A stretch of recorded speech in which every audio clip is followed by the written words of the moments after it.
আসসালামু আলাইকুম এভরিওয়ান। কেমন আছেন সবাই? মিম এবং সাব্বিরের ভালোবাসার প্রথম পার্ট। বেশি কথা না কইয়া গল্প শুরু করা যাক। জানেন, আমাদের আশেপাশে কত শত গল্প ছড়িয়ে ছিটিয়ে থাকে। কিছু গল্প অমর হয়ে রয়, আর কিছু গল্প মানুষের হৃদয়ে ডায়েরির মতো বন্দী হয়ে থাকে।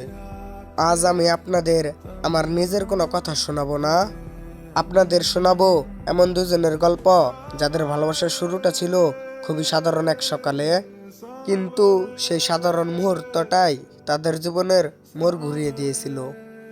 এই গল্পটা সাব্বির আর মিমের বাউসী বাঙালি হাই স্কুল অ্যান্ড কলেজের সেই করিডোরগুলো আজও মনে হয় তাদের সেই স্মৃতিগুলো বয়ে বেড়াচ্ছে।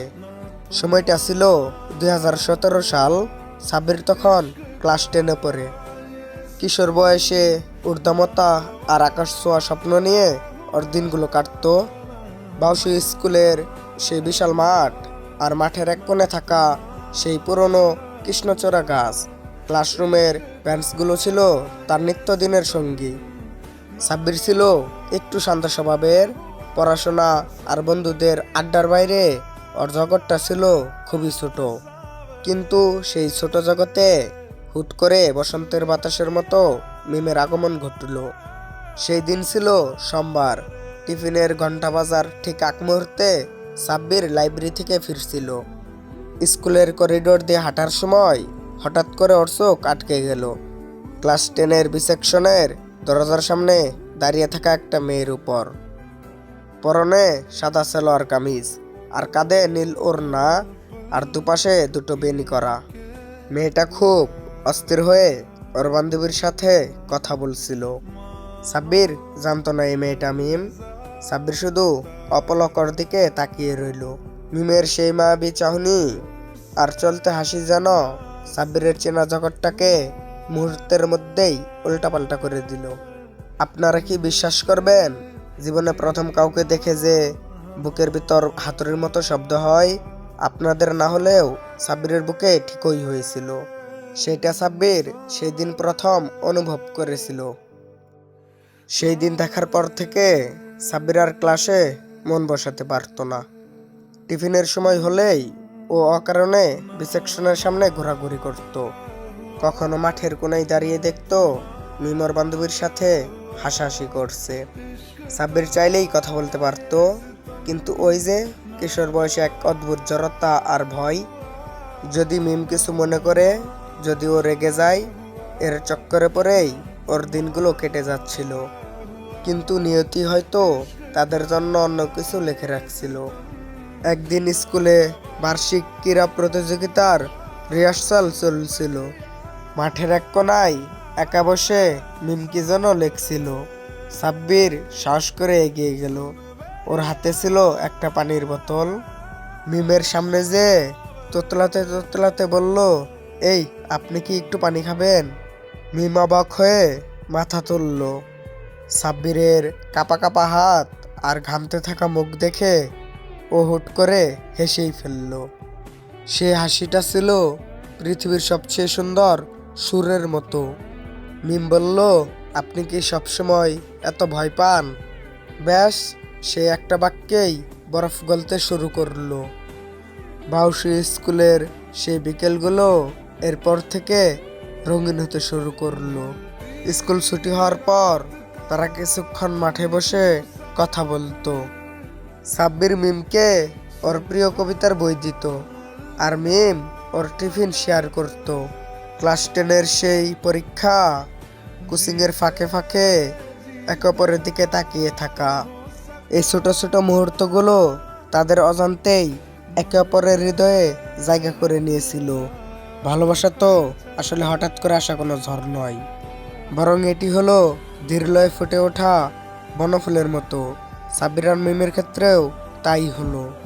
বাউসী স্কুলের সেই করিডোর, লাইব্রেরির কোণা, আর টিফিনের সেই অল্প সময়টুকু যেন তাদের জন্য এক একটা পৃথিবী হয়ে দাঁড়ালো।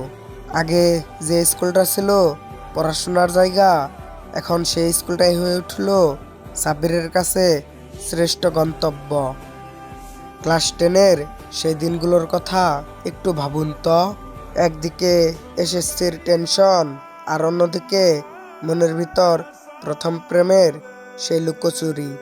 সাব্বির এখন আর আগের মতো লুকিয়ে লুকিয়ে মিমকে দেখে না, বরং মিম নিজেই এখন সাব্বিরের আসার অপেক্ষায় থাকে।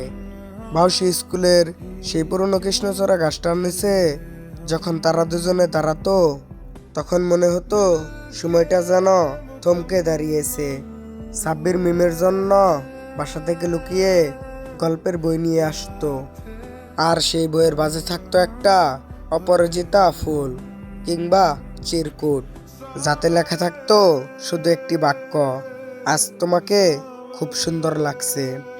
মিম ছিল একটু চঞ্চল, ও যখন কথা বলতো সাব্বির তখন মুগ্ধ হয়ে শুধু ওর ঠোঁটের নাড়াচাড়া দেখতো।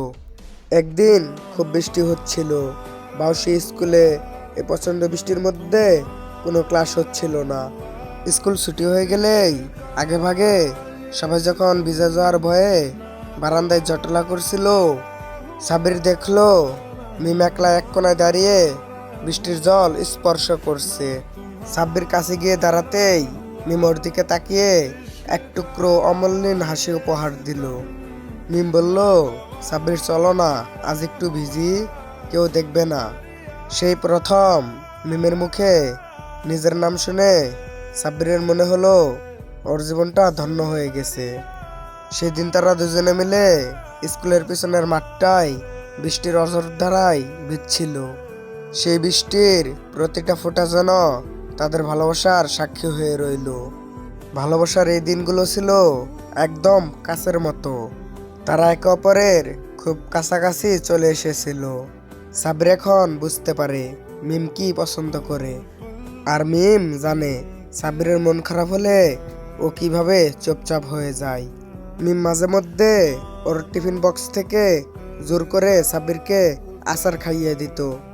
সে আচারের টক ঝাল স্বাদটা সাব্বিরের কাছে পৃথিবীর সব অমৃতের চেয়েও দামি ছিল। তাদের মধ্যে তখন কোনো আড়াল ছিল না, কোনো বিধা ছিল না। তারা স্বপ্ন দেখত বড় হয়ে একই সাথে একই কলেজে পড়বে, অনেকটা পথ হাঁটবে। বাউসি স্কুলের দেওয়ালগুলো যেন তাদের হাসাহাসি আর না বলা কথাগুলো মুখস্থ করে ফেলছিল। জানেন, সেই বয়সের প্রেমটা ছিল একদমই নিঃস্বার্থ। কোনো চাওয়া ছিল না, কোনো পাওয়া ছিল না, ছিল শুধু একজোড়া বিশ্বাস, চোখার একটুখানি সান্নিধ্য। সাব্বির মিমকে নিয়ে কবিতা লিখতে শুরু করলো। মিম সেইগুলো পড়ে লজ্জায় লাল হয়ে যেত। তাদের সম্পর্কের এই বসন্তটা যখন মধ্য গগনে, তখন তারা ভুলেই গিয়েছিল যে বসন্তের পরই ঝড়ের কালবৈশাখী আসে। মিম আর সাব্বির তখন কেবল একে অপরের ভালোবাসার নেশায় বিভোর। তারা জানতো না এই সুখের দিনগুলো খুব দ্রুত শেষ হয়ে এক ভয়াবহ অন্ধকারের দিকে যাচ্ছে। গল্পের এই সুন্দর সময়টা এখানেই থেমে থাক, কারণ এরপরে গল্পটা এতটা রঙিন নয়। যে বাউসি স্কুল তাদের মিলিয়েছিল, সেই স্কুলের নামে একদিন কলসক্ষ লেপ্টে দেওয়ার চেষ্টা করা হবে। পার্ট 1 এখানেই শেষ করছি। সামনের পর্বে আপনাদেরকে শোনাবো সে অনাক্ষিত ঘটনা। সবাই চ্যানেলটা সাবস্ক্রাইব করে রাখবেন, আর পার্ট 2 পাওয়ার জন্য সবাই বেশি বেশি কপি লিংক লাইক করে দিবেন। ধন্যবাদ।